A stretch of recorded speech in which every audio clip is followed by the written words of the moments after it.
e é um desconfiado, e é um indivíduo invejoso e amargurado. Em que esse indivíduo creu? Que evangelho entrou nele? O nome de Jesus significa o quê? Se é pronunciado por essa boca e não muda nada no coração? Por isso é que Paulo disse: com a tua boca tu confessares a Jesus como Senhor e no teu coração tu creres, tu serás salvo, porque quando eu creio com o coração eu vivo. Não é possível que o coração creia e a vida não viva. É possível que a boca confesse e a vida não viva, mas quando o coração crê, a vida vive o que o coração professa. É como estado diarreico, estado de paixão. Sim. Creu com o coração vive. Então isso é crer, e isso é não crer. Então o que ele chama de crer é diferente do que eu chamo crer e do que eu chamo não crer. O que ele chama crer é aquele cara, né? Ele está naquela, ele levantou a mão, botou o dedinho, estava em estado de coma, mas piscou para a enfermeira, disse assim, então tá salvo. Entendeu como é que é? Ele tá, eu estou numa outra, totalmente diferente. A do Evangelho é uma outra. Porque eu não posso ler o Evangelho com os códigos da Igreja Assembleia de Deus. Eu tenho que ler o Evangelho tendo Jesus como chave hermenêutica. Eu leio o Evangelho tendo Paulo como chave, como contribuidor interpretativo. Pedro, o todo da palavra e, sobretudo, a pedra de esquina, que é Jesus, que é a minha chave interpretativa, que abre todos os tesouros da sabedoria e do conhecimento do Evangelho. Como é que eu vejo Jesus tratando quem crê e quem não crê? O que Jesus chamou de crer e não crer na relação com os homens? Essa é a pergunta que ele tem que fazer. Porque aí ele acaba com o pressuposto dele, porque hoje ele está me perguntando baseado no pressuposto religioso que ele tem do significado de crer em Jesus e não crer em Jesus. Aí quem virou evangélico está salvo, quem não virou evangélico está perdido. Acabou. Agora, o que para Jesus significava isto? É só ele ver como é que Jesus tratou as pessoas. E o que Jesus, que é esse absoluto, disse de si em relação aos que não tinham nem ouvido acerca dele. Para aqueles para quem ele veio e não receberam, ele falou daqueles que não souberam dele, mas o acolheriam. E o acolhiam de um modo estranho, muito mais profundo do que os que sabiam dele, e o rejeitavam, explícita e esquisitamente, com medo de perder lugar, posições, poderes, importâncias, de ter que reescrever toda a sua Bíblia, toda a sua doutrina, todo o seu compêndio, porque Jesus acabava com o mundo deles, eles não queriam aceitar o mundo de Deus para eles. Então vamos matar. Era assim como é hoje. Então ele tem que me dizer, ele tem que saber que o que ele pensa sobre crer em Jesus e não crer em Jesus é provavelmente e com certeza tudo que Jesus não chamava de crer em mim e não crer em mim. E o público que ele chama do público de Jesus é provavelmente o público que Jesus denuncia no Evangelho. Enquanto diz, em verdade vos digo, a esses que ele chama de os que creem, que esse irmão chama de os que creem, não Jesus, diz a esses, em verdade eu vos digo que muitas meretrizes, putas mesmo, né? Vos precedem no reino dos céus. Vocês que são os filhos do reino, os que creem, vão ficar batendo nessa porta e não vão entrar. E esse pessoal já está dentro. Porque virão muitos do norte, do sul, do leste, do oeste, do oriente, de lugares impensáveis, e tomarão lugar à mesa. Gente que nem tinha sabido dar informação. Mas por quê? Não souberam da informação com o cartório dos 4 evangelhos, mas de algum modo creram. que bem-aventurados são os humildes de espírito. Então deles é o reino dos céus. É simples assim. Creram que bem-aventurados são os mansos, porque eles herdam naturalmente as coisas pelas quais não brigam nos céus e na terra. Bem-aventurados são os pacificadores, não porque eles são evangélicos, é porque o cara disse, não, o projeto de felicidade da minha vida é fazer ponte entre as pessoas, é não permitir que a maldade cresça, nem que a mentira prevaleça. Esse é um filho de Deus. Aquele que tem fome e sede de justiça para o outro, para o próximo. Esse vai ser farto. Farto da graça, da justiça e da bondade de Deus na vida dele. Esse que olha com um olhar limpo para a vida, que prefere se alegrar com a verdade ao invés de se alegrar com a injustiça, que prefere crer em segundas chances e oportunidades, que perdoa sempre, mesmo quando pedagogiza o perdão com disciplinas, com verdade, mas perdoou já a priori e não guardará no coração nenhuma ira que se ponha, que se deite na sua alma com o pôr do sol.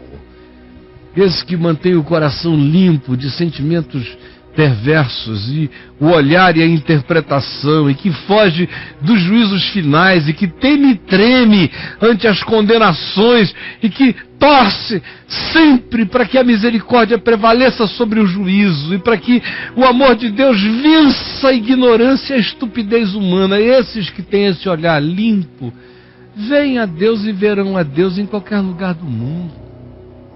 Sempre viram, e sempre foi o Espírito Santo que produziu isso.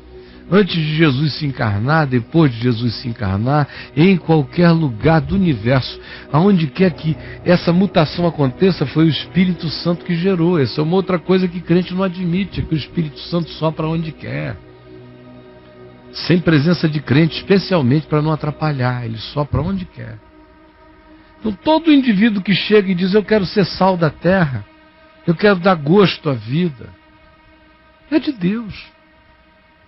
Que chega e diz, não, eu não estou aqui para trazer consolações mentirosas, mas para ser um espelho de toda a verdade que eu perceber, eu quero vivê-la, eu quero encarná-la, e eu sei que tudo quanto diz respeito à prática do amor, praticado com sinceridade, é verdade.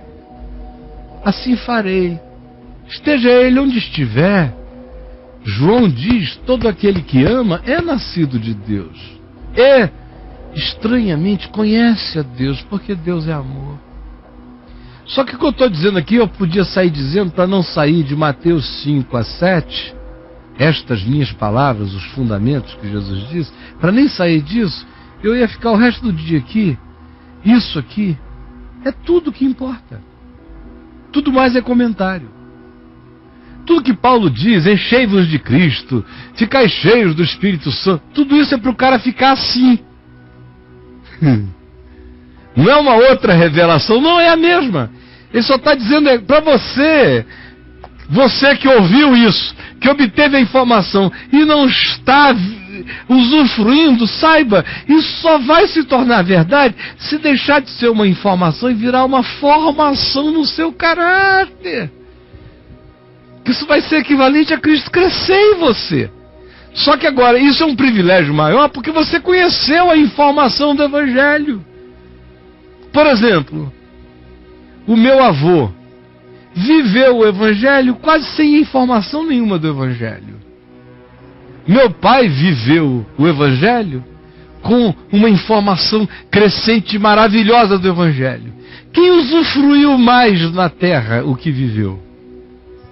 Aparentemente meu pai, que chegou a ser arrebatado ao terceiro céu, porque tinha consciência e fé do significado operativo do Evangelho na vida dele, enquanto o pai dele carregava o caráter do Evangelho e viveu a vida de um bem-aventurado, mas sem as informações que meu pai tinha. E tantos outros pelo mundo afora, de modo que o melhor eu ter a informação, de modo que eu possa confessá-la com a boca para outros, crer no coração para vivê-la para mim, aí eu encarno com consciência e me torno um Jesus consciente de quem eu sou na terra. Agora, não é por causa disso que não há Jesuses não conscientes de si mesmos na terra, espalhados por aí. Como também há aqueles Jesuses que não são os expressadores desse caráter benigno do Evangelho, descrito aqui em Mateus 5, de 5 a 7, né? Bem-aventuranças em diante, e que são Jesuses pela fraqueza, como ele disse, como Jesus ensinou. São Jesuses pela doença na qual estão. Estive doente e foste ver. São Jesuses pela fome na qual vivem. Eu tive fome e me deste de comer. São Jesuses pela sede. Tive sede e me deste de beber. São Jesuses pelo estado de aprisionamento injusto. Estive preso e foste ver-me. São Jesuses pela peregrinação alienada, não abrigada, em terra estranha. Eu fui estrangeiro e me acolheste, marginal e me abrigaste, estive nu e me vestiste. Então tem também os Jesuses da mais absoluta carência humana, em quem Jesus, em Mateus 25, me diz que eu o encontrarei e que será o critério último do juízo humano. É quando você está tão desvencilhado da imagem de um Jesus plástico, ou de um Jesus estético, ou de um Jesus religioso, ou de um Jesus de doutrina, ou de um Jesus de religião, ou de um Jesus de igreja, que você simplesmente, ao ver o pobre, o socorre porque você é quem você é, ele é quem ele é, e você podia ser ele podia ser você, você e ele se tornaram um. Aí você está praticando a fé de Jesus ao extremo. Não por causa de Jesus, mas porque você virou sem saber. Adotou a natureza dele, o olhar dele, a graça dele, a solidariedade dele, porque nós fomos salvos pela solidariedade. Deus se tornou solidário em Cristo. A cruz é a solidariedade mais louca e indizível e impensável possível. É Deus se fazendo pecado. É o santo se fazendo bosta. Isso é solidariedade doida e inexplicável. Então, quando Mateus 25 diz que a evolução última não é dizer, eu ajudei os pobres porque eu criei em Jesus, eu aprendi o Evangelho. Não, é quando já não é nem por causa disso, é porque você se tornou assim. Você já não precisa de base bíblica. Morreram as bases bíblicas, você virou palavra encarnada, olhar encarnado. Você não vai fazer isso por causa do galardão, nem por causa do céu, nem porque é para dar exemplo de... Não tem outra alternativa. Isso para você é como respirar. É natural como ser. E aí esse pessoal, naquele dia Jesus vai dizer: vinde benditos de meu Pai, tomai posse do reino. Porque eu tive fome, me deste de comer, tive sede, me deste de beber. Eles vão dizer: mas a gente nunca te viu, nunca fizemos nada que tivesse a ver contigo. E disse: foi por isso mesmo. Porque vocês fizeram no outro, mesmo sem saber. Quem quer que faça isso pelo outro, a mim me faz. A mim me faz. Quem dá um copo d'água a um pequenino deu a mim, matou a sede de Deus. Esse é o critério útil. Isso aí deixa toda essa bobajada de quem levantou a mão, quem não levantou a mão, quem não sei o que, fica tudo num chinelo tão nojento. Então, respondendo lá ao amigo, né? E há milhares de outras pessoas além do amigo que carregam as mesmas questõezinhas definidas pela religião. A grande questão, portanto, não é o que você chama de quem crê e quem não crê. A questão é como é que Jesus definiu quem creu e quem não creu. Tão diferentemente de como você define, de como a religião define, de como a igreja define, veja como ele tratou quem creu. Se o cara teve que ficar embaixo de um teto para ser membro de alguma coisa, não. Teve gente até que ele disse, não vai, não fica aqui não, vai para lá. Como é que ele tratou o que ele chamou de os que creram? É um conceito totalmente diferente, é um modo totalmente diferente daquele que você adota, que a religião adota, que a igreja adota. Porque tanto você quanto a religião, a igreja não suportam Jesus. O olhar de Jesus destrói esse esquema. Então a gente tem que querer Jesus, mas não tanto, porque Jesus pleno acaba tudo que está aí. Acaba tudo que está aí. Você entendeu?